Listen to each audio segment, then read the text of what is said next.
Okey, Assalamualaikum dan salam sejahtera. Hari ini kita akan tengok bab 3 iaitu rumus algebra. Okey, rumus algebra ini adalah ungkapan algebra yang ditulis dalam bentuk persamaan. Okey, contoh dekat sini cikgu bagi gambar segi empat tepat. Okey, L ini adalah luas. Jadi bagaimana kita nak cari luas untuk satu segi empat tepat?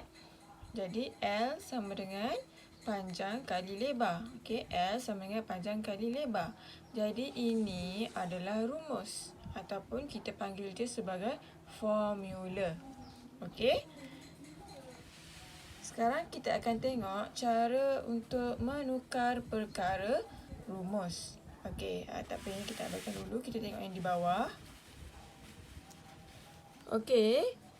Contohnya perkara rumus. Apa itu perkara rumus? Contoh soalan dia bagi Q sama dengan M tambah P. Okey, jadi soalannya minta M sebagai perkara rumus. Okey, jadi dia nak M sama dengan apa? Okey, jadi M ni kita kena letak dekat tempat Q dan Q kena letak dekat tempat M. Okey, perkara rumus ini adalah perkara yang berada di sebelah kiri. Okey, kiri sama dengan ni. Okey, jadi jawapannya macam mana kita nak buat? Okey, jadi kita salin balik soalan. Q sama dengan M tambah P. Okey, M pergi ke kiri, Q pergi ke kanan. Okey, jadi M ini simbolnya adalah positif. Jadi kalau positif pergi ke sebelah kiri akan jadi negatif. Sama juga macam Q akan jadi negatif. Okey, jadi dia akan jadi negatif M sama dengan P. Okay, sebab P positif kan, kita letak dekat depan. Tolak Q. Q ni pergi sebelah jadi tolak Q. Okey. Jadi kita nak tadi M. Okey, jadi kita tak nak negatif yang ada di depan ni. So kita nak buang negatif ini, kita buat negatif darab dengan negatif dapat positif. So negatif M darab dengan negatif.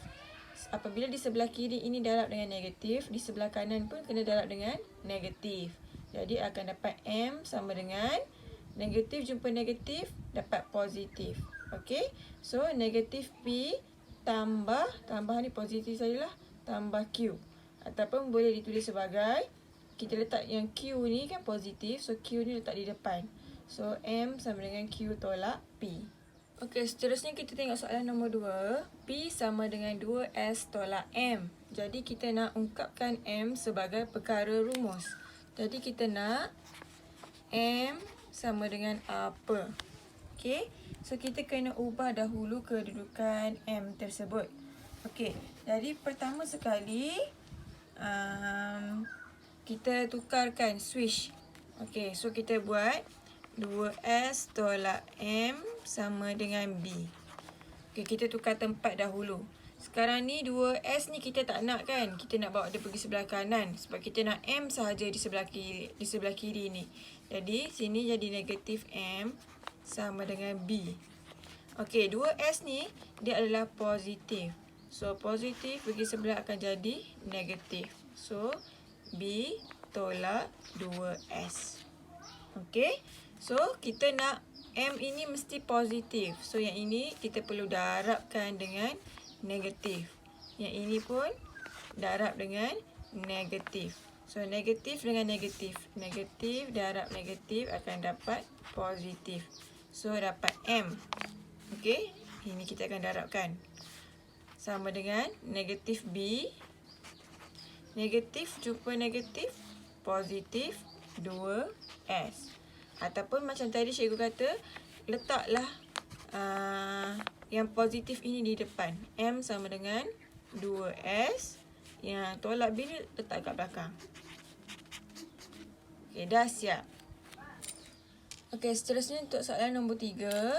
Dia bagi soalan A sama dengan 5/2M. Ungkapkan M sebagai perkara rumus. Pun sama juga. Dia nak M sama dengan apa. Okey, so M ini kita perlu pindahkan ke kiri. So sini kan bahagi. Sebab dia per. Bahagi pergi sebelah akan jadi darab. Okey, so 2M darab A akan jadi 2AM sama dengan 5.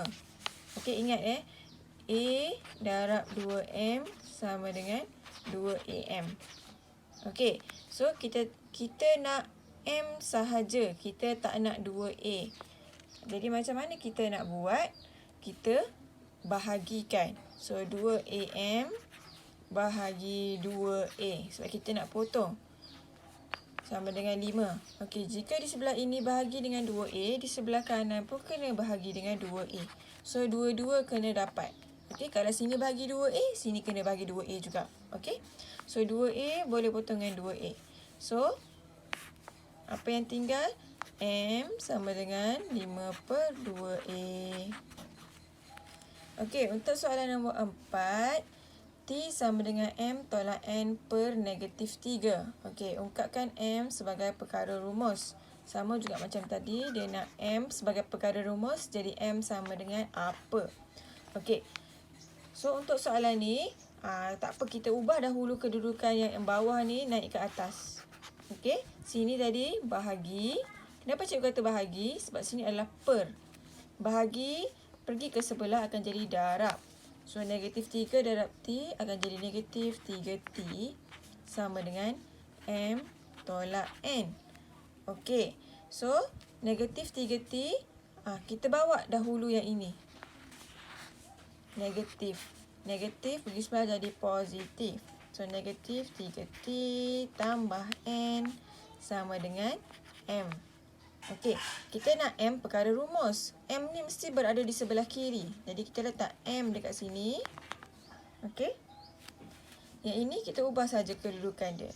-3T tambah N. Kalau kita ubah kedudukan, simbol dia tak berubah. Okey. Dan kita buat macam tadi, cikgu kata, biar yang berada di depan ni nombor positif. So N. Barulah kita buat tolak 3T. So, inilah kita punya jawapan. Okey, sekarang kita nak tengok kuasa 2 dan juga punca kuasa 2. Okey, ungkapkan P sebagai perkara rumus. Jadi, kita nak P sama dengan apa? Contoh yang pertama cikgu berikan Q sama dengan punca kuasa 2P. Jadi, kalau kita nak P di sebelah kiri, so kita tukar tempat. Okey, tukar tempat, simbol dia tetap sama. Jadi, dia akan jadi punca kuasa 2P sama dengan Q. Okey, cikgu nak P sahaja. Punca kuasa 2 ni cikgu tak nak. So, kalau kita nak hapuskan punca kuasa 2, kita kena buang. Macam mana kita nak buang? Punca kuasa 2 perlu darab dengan kuasa 2. So, dia akan hapus terus. Okey? So, kita buat darab dengan punca kuasa 2. Darab dengan kuasa 2 sama dengan Q pun kena darab dengan kuasa 2. Ingat, sebelah kiri dan sebelah kanan mesti dapat perkara yang sama. Okey? So, potong punca kuasa 2 dengan kuasa 2. So, tinggal P sama dengan Q kali kuasa 2, Q kuasa 2. Okey. Seterusnya, S sama dengan P kuasa 2. Okey, kita ubah tempat dahulu. S pergi ke kanan, P kuasa 2 pergi ke kiri. So, P kuasa 2 sama dengan S. Cikgu nak P sahaja. So, macam mana kita nak buang kuasa 2 ini? So, P kuasa 2 punca kuasa 2. Okey? Sama dengan, kalau sini ada punca kuasa 2, sini pun ada punca kuasa 2 S. Okey, punca kuasa 2 dan kuasa 2 boleh potong. So, tinggallah P sama dengan punca kuasa 2 S. Okey, seterusnya soalan C. W sama dengan punca kuasa 2 P per 3. So, P per 3 ni kita letak di sebelah kiri lah. Okey. W kita letak di sebelah kanan. Soalan ni semua sama. Dia nak P sebagai perkara rumus. Okey, tengok pada soalan. So, cikgu ubah tempat dia. Punca kuasa 2P per 3 sama dengan W. Okey, selepas itu, kita nak buang dahulu. Buang bumbung dia dahulu. Buang punca kuasa 2. So, nak buang punca kuasa 2, kena darab dengan kuasa 2. Okey. Punca kuasa 2P per 3 darab dengan kuasa 2. Sama dengan W pun kena kuasa 2 juga. Okey, so yang ini punca kuasa boleh potong dengan kuasa 2. So, tinggal P per 3 sama dengan W kuasa 2. So, kita nak P sahaja kan? Okey, cikgu tulis dekat tepi ni. P sahaja. So 3 ni kita tak nak. So 3 bawa ke kanan. Sini adalah bahagi. Bawa sebelah jadi darab.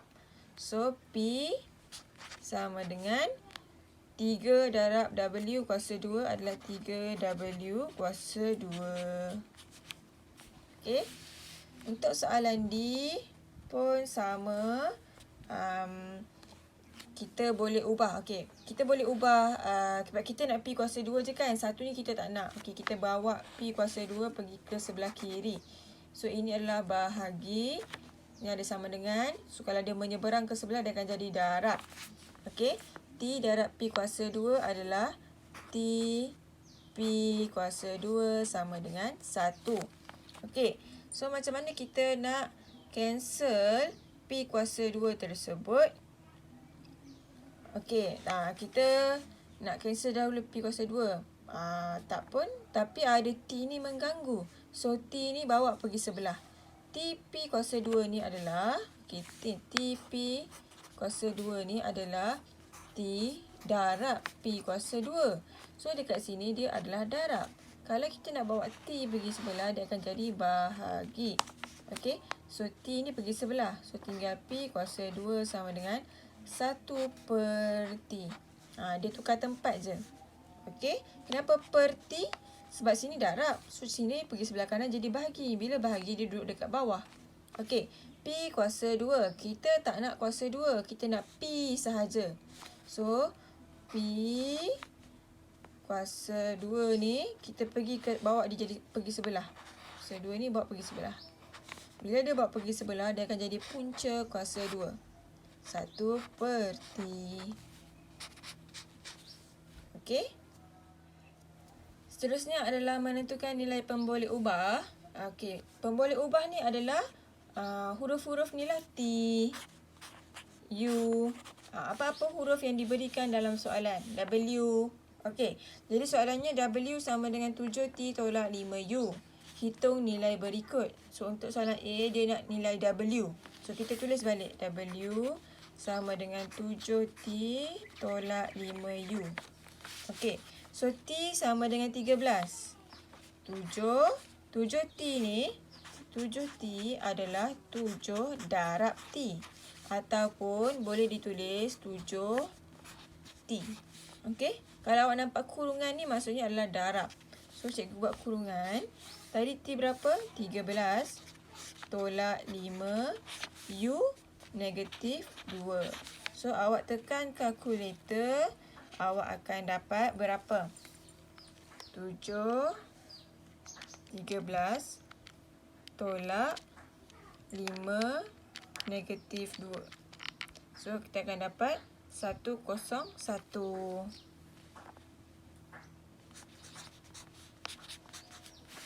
Okey, tekan sahaja guna kalkulator. Okey, seterusnya soalan B. Masih juga menggunakan persamaan yang sama. W sama dengan 7T tolak 5U sama dengan 7. Okey, untuk soalan B ni, dia punya nilai W. Oh, dia bagi nilai W. So, W adalah 15. W adalah 15. W 15. 7. T tak tahu. Tolak 5. U adalah 4. So 15 sama dengan 7T tolak 5 kali 4 20. Okey. So 7T. Negatif 20 ni pergi sebelah jadi positif. Okey. So dia akan jadi 15 tambah 20 sama dengan 7T. 15 tambah 20 dapat 35. Sama dengan 7T. Jadi kalau kita nak nilai T sahaja, 7T ni operasi dia adalah darab. Okey, sebab 7T adalah 7 darab T. So darab pergi sebelah jadi bahagi.